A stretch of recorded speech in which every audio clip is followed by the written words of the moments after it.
नमस्कार दोस्तों, मैं ज्ञान प्रकाश टेक्निकल एजुकेशन के इस ई लेक्चर में department of technical education Uttar Pradesh की तरफ से आप सभी का स्वागत करता हूं। आज इस ई लेक्चर में हम मैकेनिकल इंजीनियरिंग के subject refrigeration and air condition के बारे में पढ़ेंगे। इसका हम फर्स्ट लेक्चर अभी आज पढ़ेंगे क्योंकि ये पहला ही लेक्चर है, फंडामेंटल ऑफ रेफ्रिजरेशन। इस चैप्टर में हम बेसिकली इंट्रोडक्शन और unit of refrigeration, COP of refrigeration और रिवर्स कॉर्नर साइकिल के बारे में पढ़ेंगे। और मैं आपको एक बार फिर से बता दूं, मैं Gyan Prakash, lecturer mechanical engineering, government polytechnic जगुनिया डी हरक, बाराबंकी से।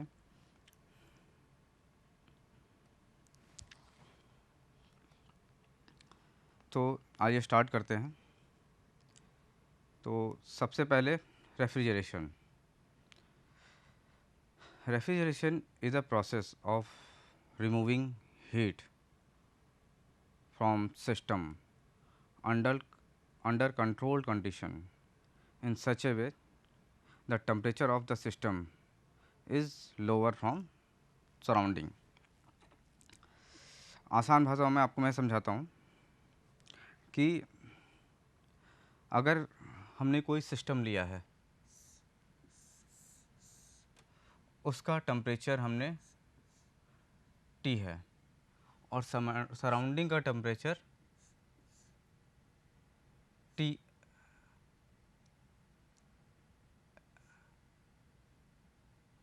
TH है, तो हमें ऐसा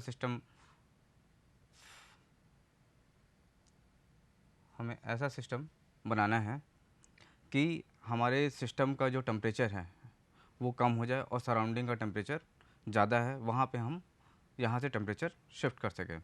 तो उसके लिए हमें इस सिस्टम में कंप्रेसर, इलेक्ट्रिसिटी, इंजन, किसी के थ्रू भी वर्क इनपुट करना है और वर्क इनपुट करने के बाद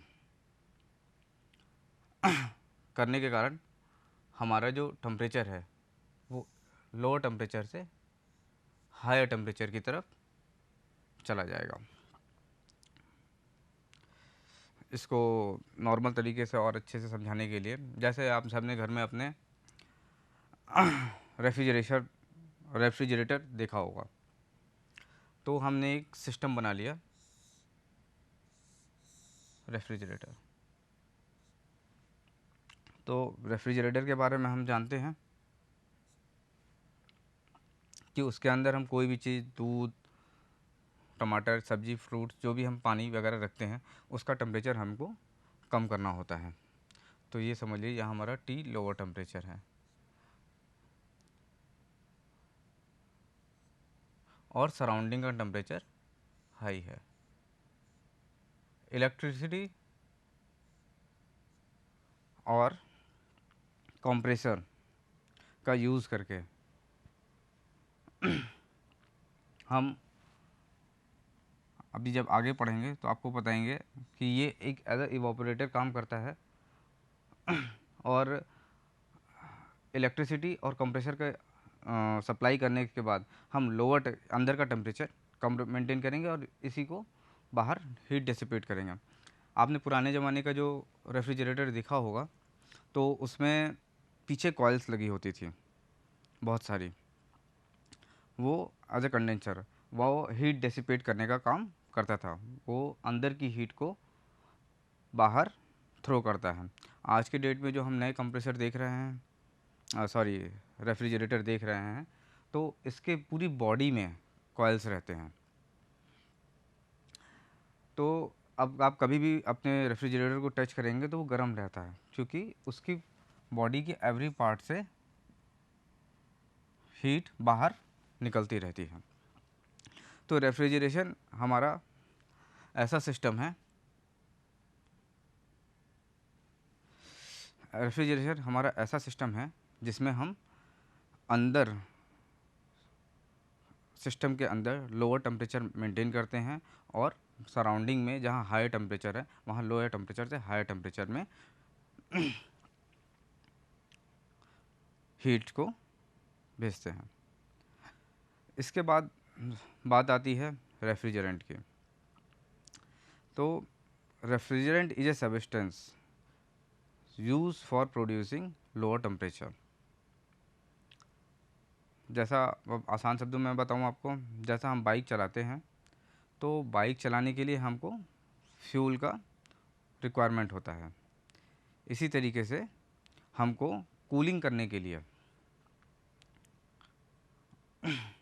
इस रेफ्रिजरेशन साइकिल में कूलेंट का ज़रूरत होता है। कूलेंट वो सब्सटेंस होता है जिसके सर्कुलेशन से हम हीट को लोअर टेम्परेचर से निकाल के हायर टेम्परेचर में भेजते हैं। इसके कुछ प्रॉपर्टीज़ होती हैं, जैसे इन जनरल सबसे ज़्यादा यूज़ होने वैसे तो एग्जांपल आपके सामने लिखे हुए हैं, ammonia, water, air, R11, R12, R134, इस तरह के कूलेंट्स मार्केट में बहुत ज़्यादा अवेलेबल हैं। लेकिन जो प्रॉपर्टीज़ एक रेफ्रिजरेंट में होनी चाहिए, सबसे ज़्यादा ज़रूरी है कि वो उसका लो बॉइलिंग पॉइंट होना चाहिए, लो फ्रीजिंग पॉइंट होना चाहिए, लेटेंट हीट और वाइब्रेशन वेरी हाई होना चाहिए। ठीक है। साथ साथ अगर मान लीजिए कोई भी सिस्टम आपका डैमेज होने से अगर वो लीक होता है तो वो पॉइजनस ना हो या फेमेबल ना हो, जिसकी वजह से आपके यहाँ या आसपास कोई एरिया या आपको ये नुकसान पहुंचा सके। ये केमिकली स्टेबल होना चाहिए। इस तरह की कुछ प्रॉपर्टीज़ होती हैं रेफ्रिजरेंट में।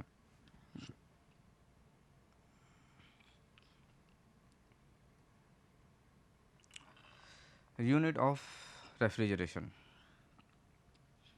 बहुत इम्पोर्टेंट पॉइंट है। आपने आपके घर में एसी देखा होगा, तो एसी का एक पार्ट आपके रूम के अंदर लगा होता है और एक पार्ट घर के बाहर कहीं लगा होता है, और ये दोनों चीज़ें आपस में इंटरकनेक्टेड होती हैं।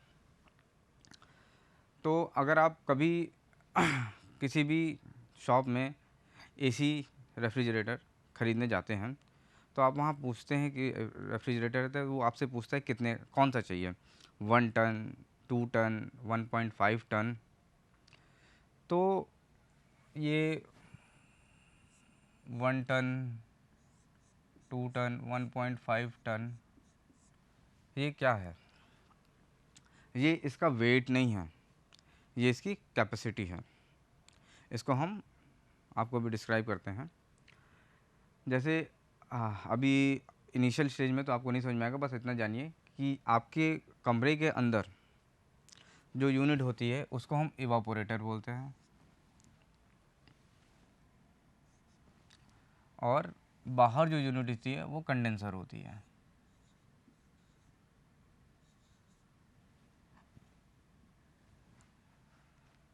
तो इवापोरेटर आपके रूम से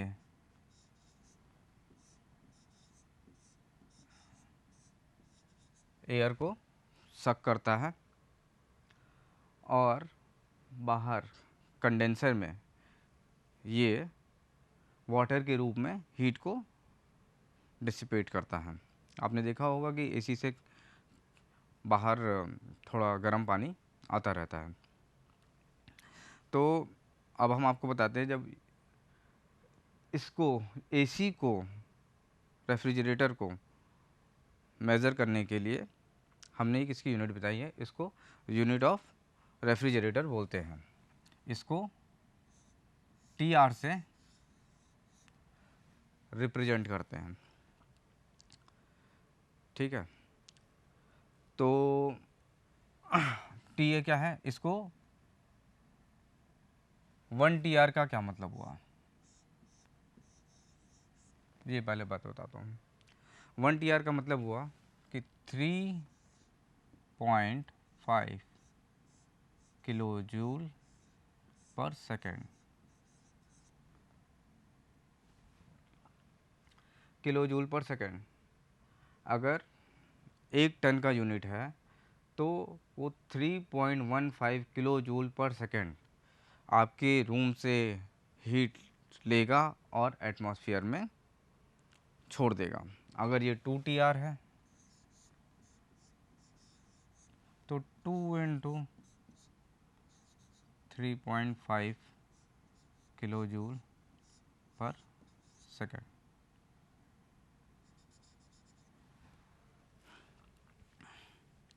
तो ये तो अब यूनिट ऑफ रेफ्रिजरेशन हमने आपको बता दी कि ये TR होता है, टन्स में नापता है। इस 1 टन की एक डिफिनीशन होती है, वो बहुत इम्पॉर्टेंट है, इंटरव्यू में भी काफ़ी पूछे जाते हैं। तो डिफिनीशन ये है कि the amount of refrigeration effect produce by uniform melting of 1 ton ice from and at 0 degree centigrade in 24 hour. बहुत कन्फाइंड डिफिनेशन बताइए। अब मैं इसको सिंपल वे में आपको समझाता हूँ कि सबसे पहली बात ध्यान में रखनी है, यूनिफॉर्म मेल्टिंग। एक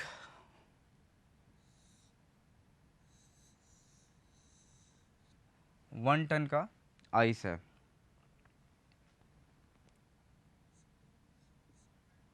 0 डिग्री सेंटीग्रेड का।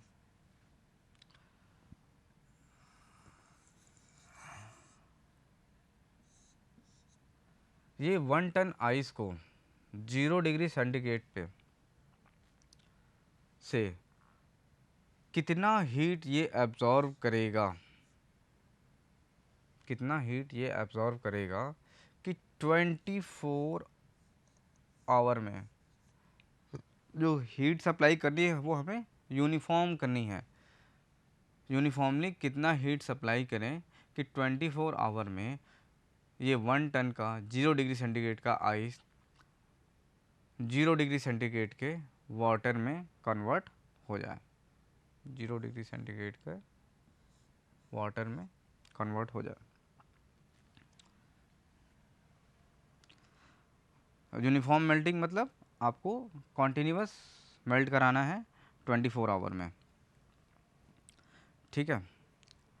इसको दूसरी तरीके से हम ये कह सकते हैं कि 1 टन वाटर है 0 डिग्री सेंटीग्रेड का, इसमें से कितनी हीट निकाल ली जाए 24 आवर में कि ये 0 डिग्री सेंटीग्रेड का आइस बन जाए। याद रखिएगा, 0 डिग्री सेंटीग्रेड का आइस भी है और 0 डिग्री सेंटीग्रेड का वाटर भी है। केवल फेज चेंज होना है 24 आवर में 1 टन ऑफ आइस का।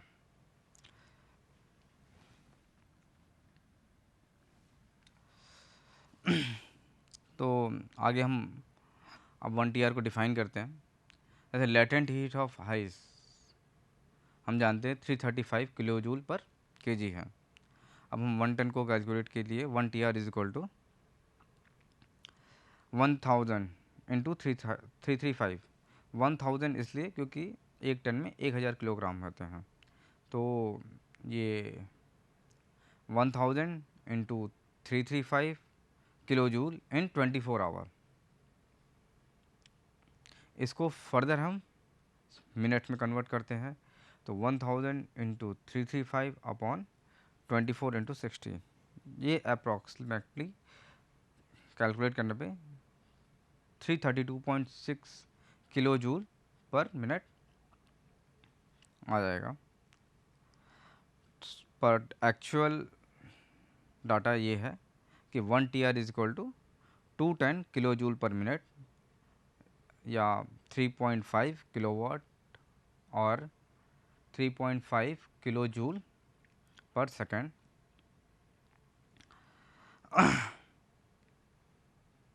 इसकी यूनिट है। एक चीज़ और ध्यान रखने वाली बात है, इंटरव्यू में पूछ लेते कि व्हाट इज़ टन, तो टन एक represent the heat transfer rate.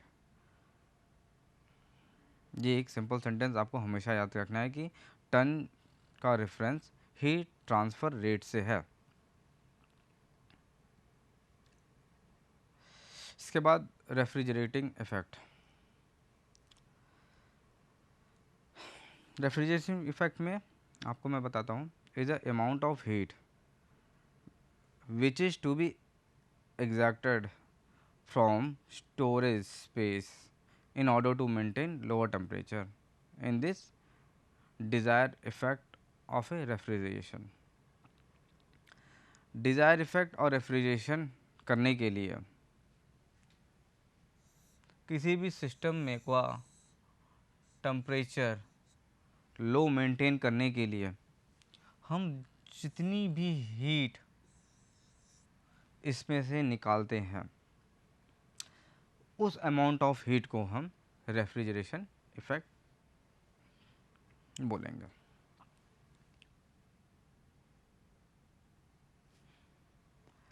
Simple definition है। रेफ्रिजरेशन इफेक्ट को हम कैलकुलेट करने के लिए COP इंटू वर्क डन करते हैं। आगे भी हम COP के बारे में डिस्कस करेंगे।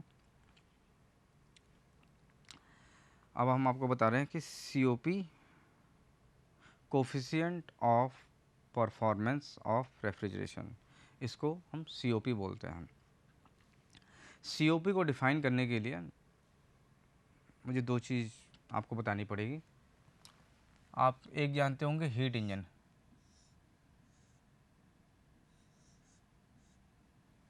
और एक रेफ्रिजरेटर जो हम पढ़ रहे हैं। हीट इंजन आपने थर्मोडायनेमिक्स में पढ़ा होगा। तो हीट इंजन के लिए जो एफिशिएंसी होती है वो होती है work input, sorry output by input, या नेट वर्क डन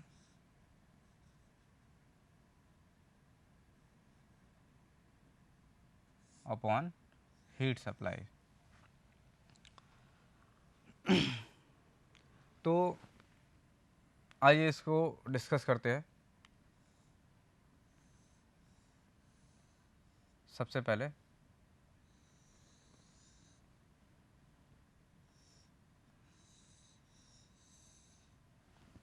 ये सोर्स,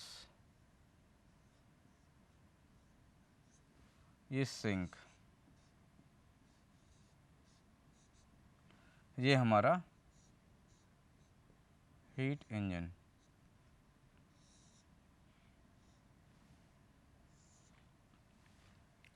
अब हम जानते हैं कि सोर्स से हमने कुछ हीट सप्लाई हो गई, समथिंग Q1, और हीट इंजन में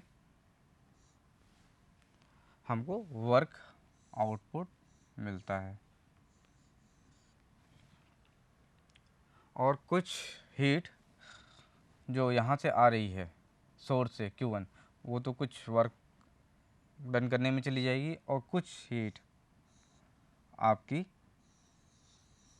वेस्ट हो जाएगी जो सिंक में चली जाएगी। क्योंकि अब हम एफिशिएंसी की बात करें, जैसे यहाँ से अगर हमें 100 हीट आ रही है और 60 वर्क में कन्वर्ट हो जा रही है और 40 बाहर निकल जा रही है, तो हम इस इंजन की एफिशिएंसी 60% बोलेंगे। तो एफिशिएंसी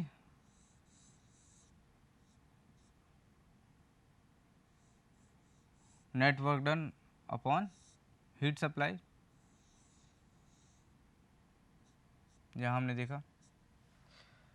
अब देखिए, हमने सर्किट में पढ़ा हुआ, इलेक्ट्रिकल सर्किट में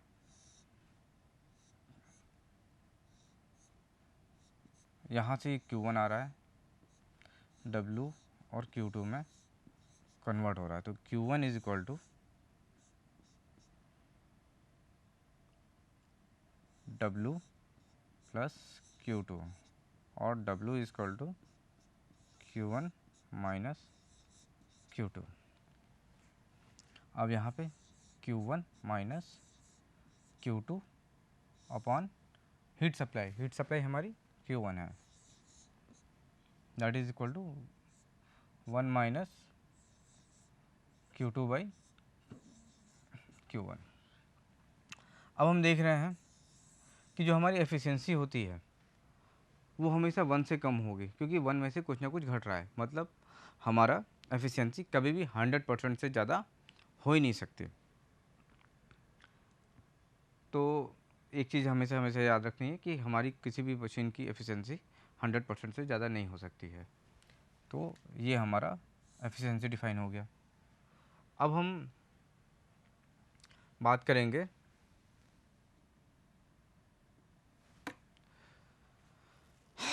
रेफ्रिजरेटर के केस में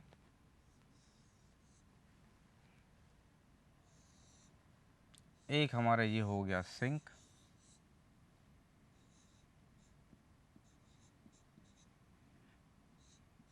मान लीजिए इसका टेम्परेचर T1,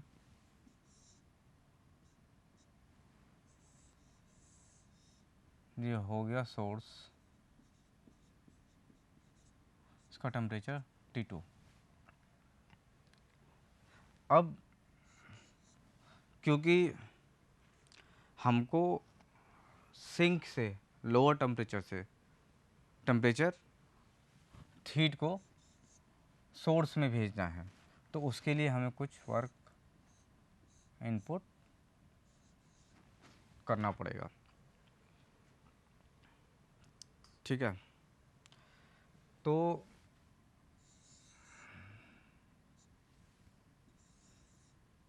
Q2, तो अब W इज इक्वल टू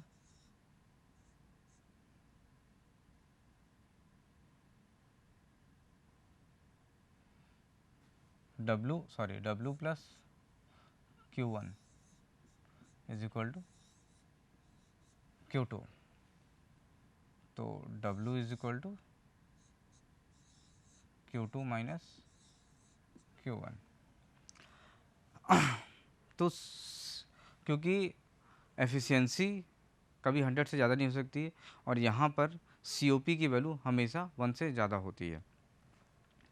तो रेफ्रिजरेशन के केस में हम COP डिफाइन करेंगे। COP is equal to refrigeration effect upon work input.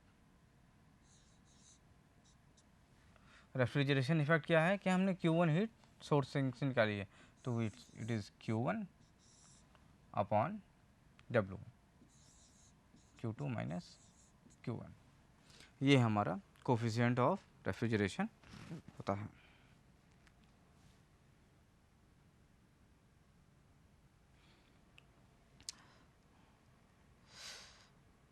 अब इसकी definition, COP represent the running cost of the system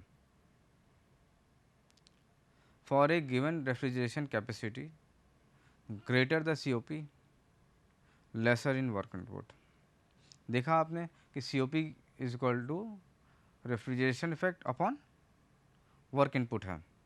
तो अगर रेफ्रिजरेशन की कैपेसिटी अगर हम सेम करते हैं, रेफ्रिजरेशन इफेक्ट अगर हम सेम करते हैं, तो हमारा COP अगर ज़्यादा है तो हमारा वर्क इनपुट अपने आप कम हो जाएगा, वर्क इनपुट कम होगा तो हमारी रनिंग कॉस्ट कम हो जाएगी। COP की डिफिनेशन मैंने अभी आपको बताई कि COP is equal to desire effect upon work input. COP is also called as theoretical coefficient of performance, और COP की वैल्यू हमेशा 1 से ज़्यादा होती है। और एक चीज़, एक छोटा सा पॉइंट और है, कभी कभी छोटे से न्यूमेरिकल आ जाते हैं कि relative COP is equal to actual COP upon theoretical COP।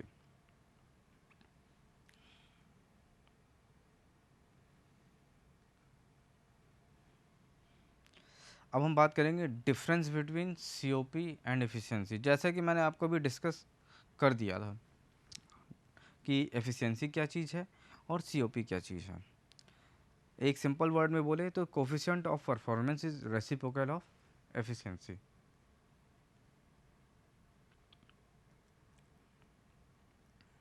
अब मैं आपको यहाँ पे दिखाता हूँ, जैसे हीट सोर्स है, हीट इंजन के लिए हमने एफिशिएंसी कैलकुलेट की थी work done upon heat supply.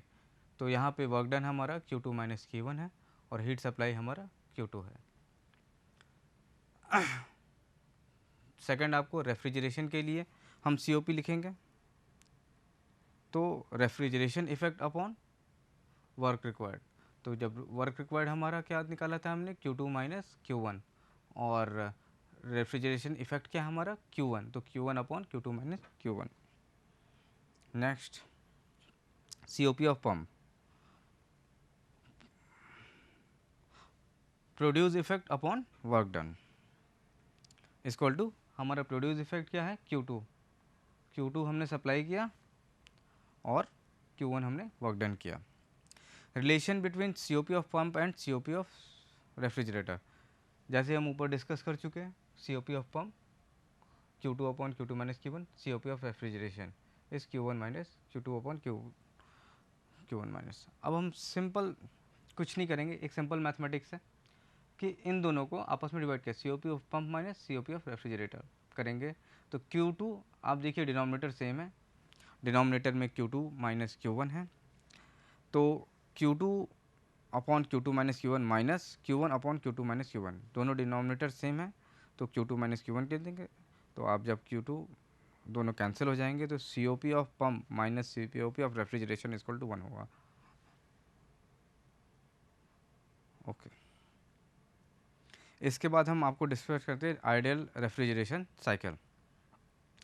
इसको रिवर्स कार्नोट साइकिल भी बोलते हैं। आइडियल रेफ्रिजरेशन साइकिल में मेनली 4 कंपोनेंट होते हैं, compressor, condenser, expansion and evaporator. तो इसको हम कहते हैं, इसके प्रोसेस में आपको डिफाइन कर देता हूँ। रेफ्रिजरेशन जो पहला प्रोसेस है कंप्रेसर, जो यूज़ होता है रिवर्सिबल एडियाबैटिक प्रोसेस है, और condenser is isentropic, constant pressure पे हीट रिजेक्शन होता है। थर्ड प्रोसेस है आपका एक्सपेंशन, इसमें वॉल थ्रोटल वॉल ओपन करके एक्सपेंड किया जाता है और ये रिवर्सिबल एडियाबैटिक प्रोसेस होता है। फोर्थ ऑप्शन है कि reversible isentropic evaporation, constant temperature पे हीट सराउंडिंग से एब्जॉर्ब करता है कूलेंट। COP डिपेंड ऑन, लेकिन जो रेफ्रिजरेशन रिवर्स कार्नोट साइकिल का जो COP है वो वर्किंग सब्सटेंस पे डिपेंड नहीं करता है, क्योंकि ये मैक्सिमम COP होता है किसी भी टेम्परेचर रेंज के लिए। इसका PV और TS डायग्राम मैं आपको यहाँ पे शो कर देता हूँ।